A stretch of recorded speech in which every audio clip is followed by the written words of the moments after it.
internal energy represents the total energy of a chemical system, but we usually only study the energy of a chemical system under constant pressure. We don't worry about changes in pressure. So that means that we're going to study what's called enthalpy. Enthalpy is a thermodynamic property that describes the heat exchange under constant pressure of a system. And it is the sum of the internal energy of the system and pressure times volume. So P times V. So H equals E plus PV. Most chemical reactions are performed under constant pressure, and the change in enthalpy is equal to the heat exchanged. So enthalpy and heat are often used interchangeably, even though that is not quite accurate. Like internal energy, enthalpy cannot be measured directly.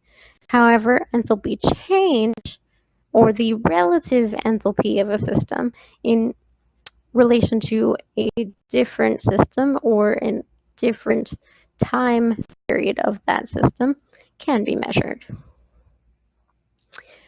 Like we said, enthalpy is a measure of the heat content of a system. It's related to the chemical potential energy and the strength of the attraction between electrons and nuclei in molecules.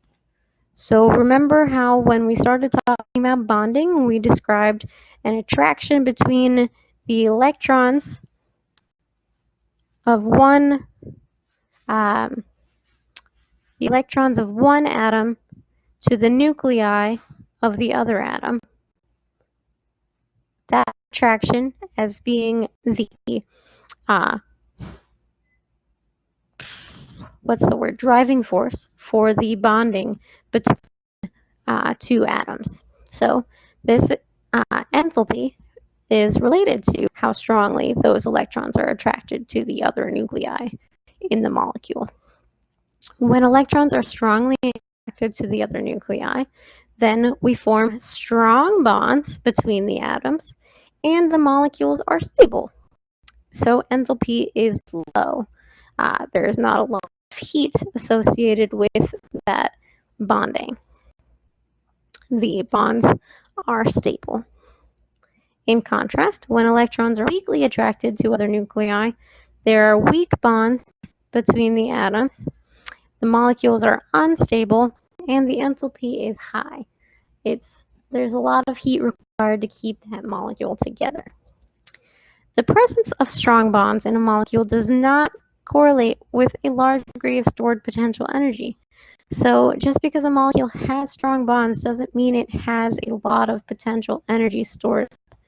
The chemical state bonds could be formed. So the potential, you could say, of forming a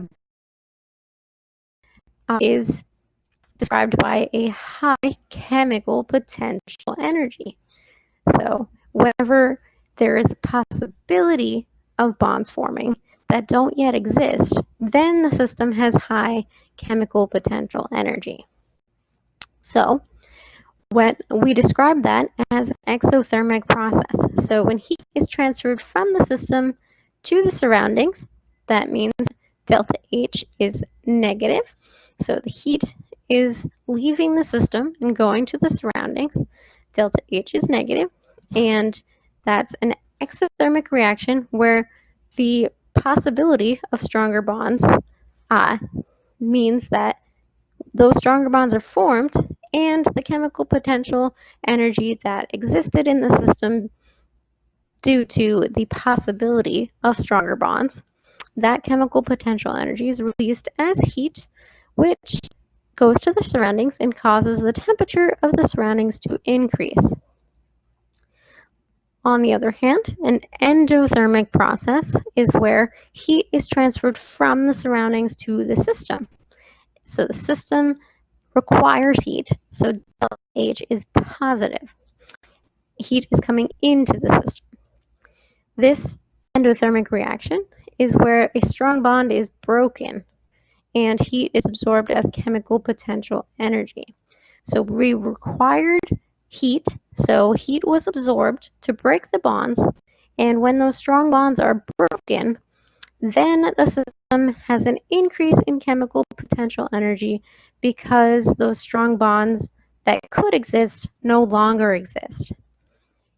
That heat that's absorbed came from the surroundings, so the temperature of the surroundings decreases. So there's a lot going on here, right? So main summary, when you have an exothermic process, delta H decreases, and there's a release of heat to the surroundings. In an endothermic process, delta H increases, delta H is positive, and heat is absorbed by the system, meaning the temperature of the surroundings decreases. And we see that here in this little figure. For an endothermic reaction, the surroundings get colder because the system requires energy from the surroundings. For an exothermic system, the surroundings get warmer because the exothermic system is giving off the heat energy to the surroundings. All right, so which of the following are exothermic processes? Which ones would give off heat, and which ones involve which ones would give off heat? So we know burning wood gives off heat and light when we make a fire, and that means that it is an exothermic process. So what about when rain forms from gaseous water? We're taking a gas and we are condensing it, so the gas is turning into a liquid. So we are forming stronger bonds between the water molecules. So these aren't covalent bonds. These are what we'll call molecular forces. We'll get to those in the next chapter, but for now, think about it as the gas molecules getting closer and closer together. So gas, like we talked about way back in chapter 1, is very spread apart molecules, and a liquid, closer, more densely gathered molecules. So when we form rain, when we form a liquid, we are putting those molecules, those atoms, closer together. So that is also an exothermic process. We are forming stronger bonds. And finally, when your body processes food, it's pretty much the same concept as burning wood. So burning wood is what we call combustion, using oxygen gas to form carbon dioxide and water. And your body processing food is also a form of combustion. So this is taking food energy and adding it to oxygen in your cells to form carbon dioxide and water. So your body processing food is a form of combustion. It is part of our respiratory system as well. We inhale oxygen, and the combustion of our food forms carbon dioxide and water. So actually all three of these are exothermic processes. They are taking so they are taking the reactants and forming energy. So burning wood and your body processing food are easy to see. They are performing energy for you.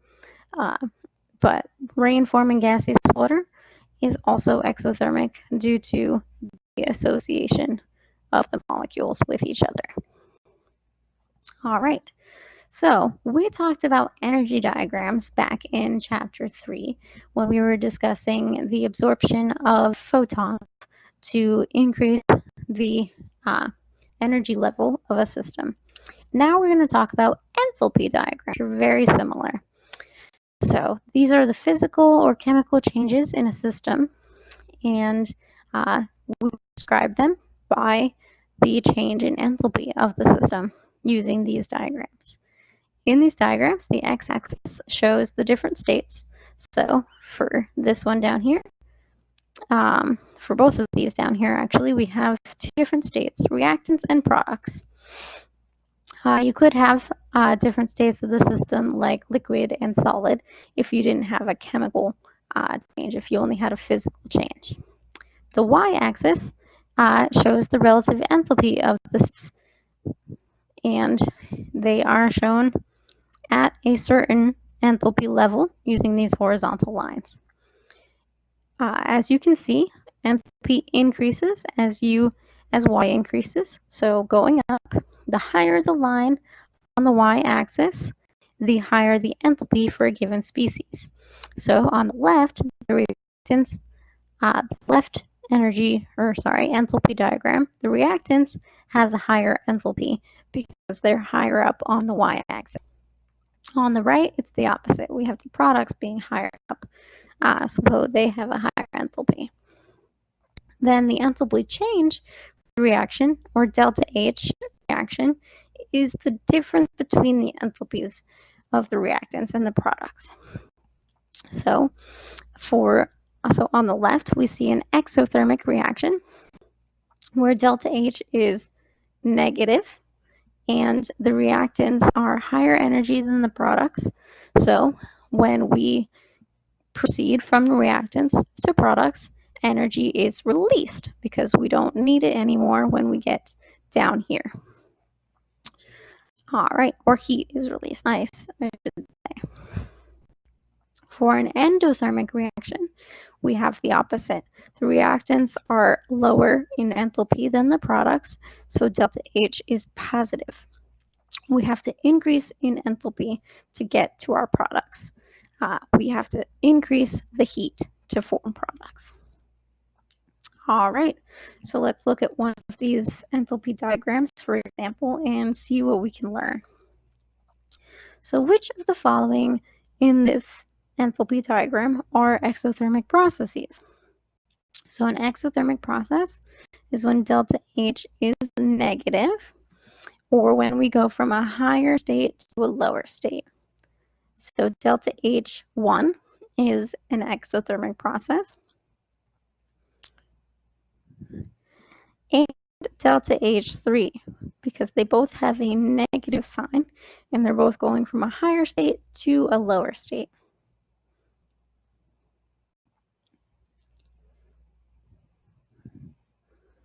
All right, so which one is, these are endothermic. The only one that's endothermic is the H2, which has a positive sign, positive 33.7 kilojoules, and is going from a lower state to a higher state. And what can we say about the whole reaction? If we go from 0.1 to 0.3, if we go from carbon plus oxygen plus water to our formic acid, which is H2CO2 liquid. So we're going from a higher state up here to a lower state. So the overall reaction is also a endothermic reaction. We're going from a higher to a lower state. So the whole process, if we combine all three processes together to tell one story, is a negative enthalpy change. So when elements or compounds react to form new compounds, bonds are broken in the reactants and bonds are forming in the products. So when we break a bond, that requires an absorption of energy. To break something apart, you need to add energy. When we form new bonds, we're releasing the thermal energy that was in those bonds. So those, the potential, if we talk about potential energy again, the potential for forming new bonds, once we do form those bonds, transforms into thermal energy, which is released. All right, so that should be a little bit of a review from last time. Now, for example, when we react zinc and sulfur solids, then we release a lot of thermal energy. So zinc and sulfur are both independent elements, so no bonds are broken. But when we form zinc sulfide, we do form a bond. So that energy is released, and the energy that's released is given here as delta H of reaction. So that's 205.98 kilojoules of energy are released when we form zinc sulfide. When we're at constant pressure, the energy that's released is equal to the enthalpy change for a reaction, delta H reaction. The negative sign that you see here, negative 205.98 kilojoules, that negative sign indicates that the reaction is exothermic and that energy is being released because the enthalpy of the system is decreasing. All right. We also can talk about endothermic reactions. So here's an endothermic reaction, nitrogen and oxygen reacting to form nitrogen dioxide. In this case, thermal energy is absorbed. We are breaking a bond between the two nitrogen atoms. We're breaking bonds between the two oxygen atoms, and we're still forming new bonds. But that forming of new bonds is not as energetically favorable, we'll say, not as energetically favorable as our previous example where no bonds were broken. So in this case, we need to absorb energy for the reaction to proceed. This reaction is endothermic. You see the positive sign on delta H of reaction. That tells us that it's an endothermic reaction, and energy of the system, or enthalpy of the system, is increasing. This enthalpy change for this reaction is associated with the reaction as it's written. So this 66.36 kilojoules is absorbed. That exact number is only absorbed when 1 mole of nitrogen gas reacts with 2 moles of oxygen gas to form 2 moles of nitrogen dioxide. If the enthalpy change is given in, so that's because the enthalpy change doesn't have units of moles. It has to be associated with that reaction exactly as written. If the enthalpy change is given in units of kilojoules per mole, it can be applied to any amount of reactant or product, which we'll see in a few slides. So, first of all, let's practice with this. So we have the reaction of HCl and oxygen gas to form water and chlorine gas. In this reaction, 28.6 kilojoules of energy are evolved or released for each mole, so 1 mole of HCl. We want to use this information and calculate the enthalpy for the reaction.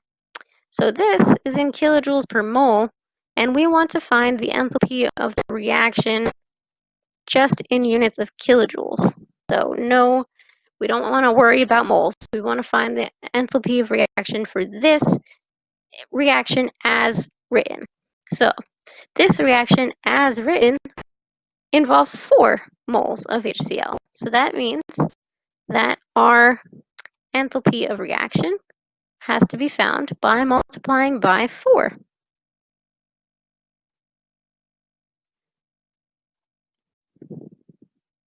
Oops, and that is kilojoules per mole of HCl. So when we do that, we find out that the delta H of the reaction as written is equal to 114.4 kilojoules of energy. And this energy is evolved or released for each mole of HCl. So that means that this is an exothermic reaction, and our sign on this should be negative. So our delta H of reaction is negative 114.4 degrees, or 14.4 kilojoules. Sorry.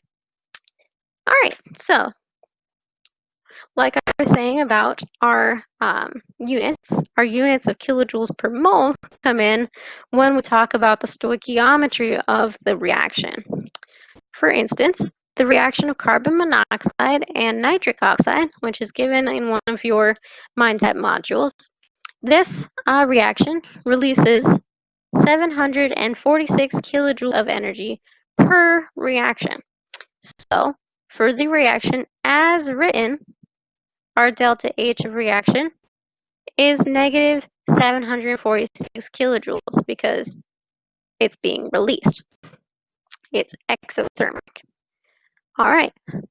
So we can use that to find the amount of energy released when the reaction only consists of a quarter of a mole of carbon monoxide. So if we have 0.25 moles of carbon monoxide, we can multiply by our reaction, our heat of reaction as written. So our heat of reaction as written is 746 kilojoules for the 2 moles of carbon monoxide in the reaction.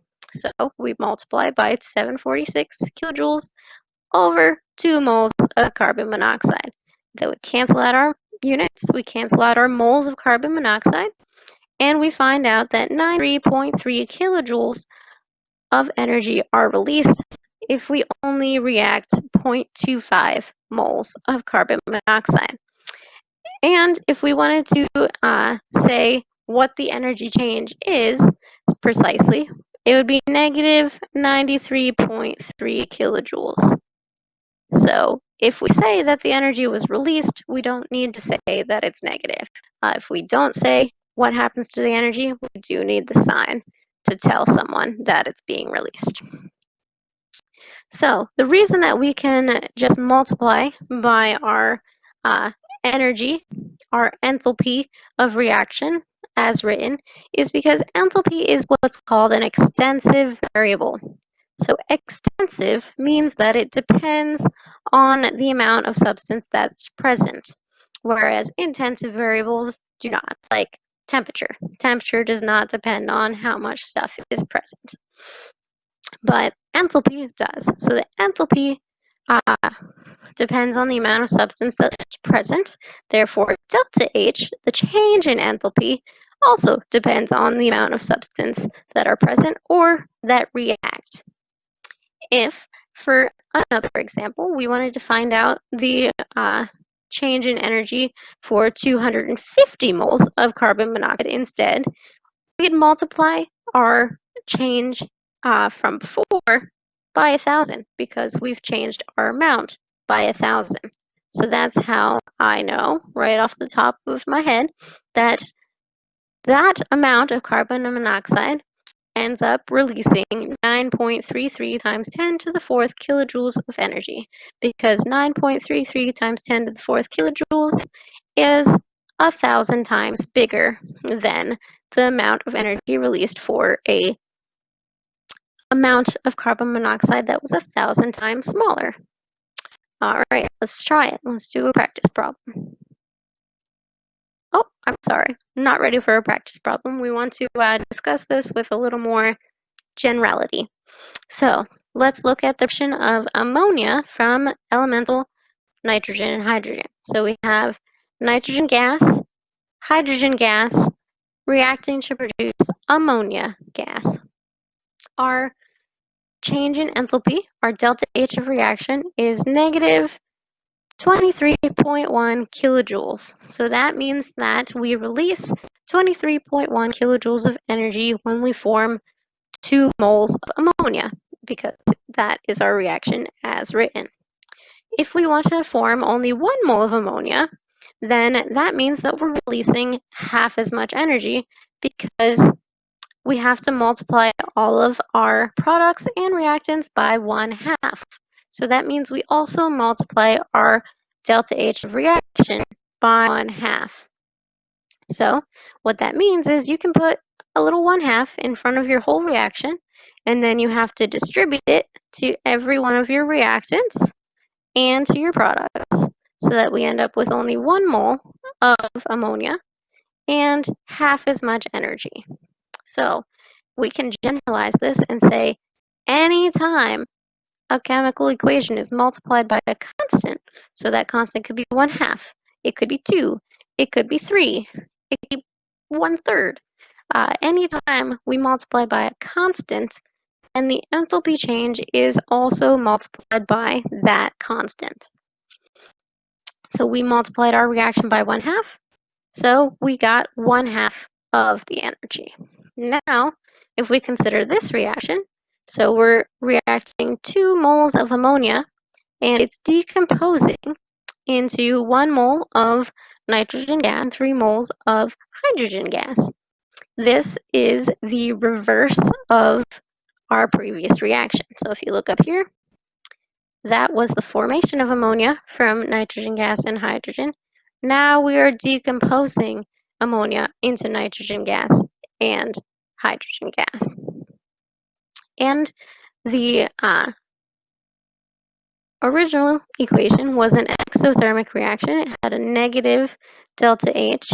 Now our reverse reaction is endothermic. So if one reaction if one reaction releases energy, then when we reverse it, we need to absorb energy. So anytime the reactants and products are reversed, then the magnitude of delta H is the same, but the sign of delta H is reversed. Okay, now let's practice. So they gave us a reaction, the following reaction, and they tell us it's endothermic. So we have 2 moles of nitric acid reacting to form 1 mole of hydrogen gas, 1 mole of nitrogen gas, and 3 moles of oxygen gas. And our delta H of reaction is 270 kilojoules. So it told us it's endothermic, so that means our sign is positive. So positive 270 kilojoules. We need to absorb 270 kilojoules for this reaction to proceed. Now, the question is, we want to calculate the enthalpy change for the reaction of the elements to form 1 mole of nitric acid, or the gas form of nitric acid. So, when we want to form nitric acid instead of decompose it, that means that we're going to reverse our reaction. So, we're going to put our H2 gas over here, our N2 gas over here, and our 3 moles of O2 gas over here. These are going to be our reactants now. And we're going to form 2 moles of nitric acid. And so that is the reverse of the reaction. So for that step, we have to change our sign, and it's going to be negative 270 kilojoules for that step. But we only want 1 mole of our nitric acid, so we need to do one more step. So what I'm going to do is I'm going to multiply the whole thing by 1/2. So we're going to have 1/2 moles of H2 gas, 1/2 moles of N2 gas, and 3/2 moles of O2 gas, reacting to form just 1 mole of HNO3 gas. So now we have what we want. We're forming 1 mole of nitric acid. So we multiply 1/2 to our reaction, so we have to multiply our energy by 1/2 as well. So our final answer, the enthalpy change for the formation of 1 mole of nitric acid, is going to be half of what we have here. So it's going to be negative 135 kilojoules. We know it's negative because our original reaction was endothermic, so now we have to be exothermic. And we had to divide by 2 because we divided all of our reactants and products by 2.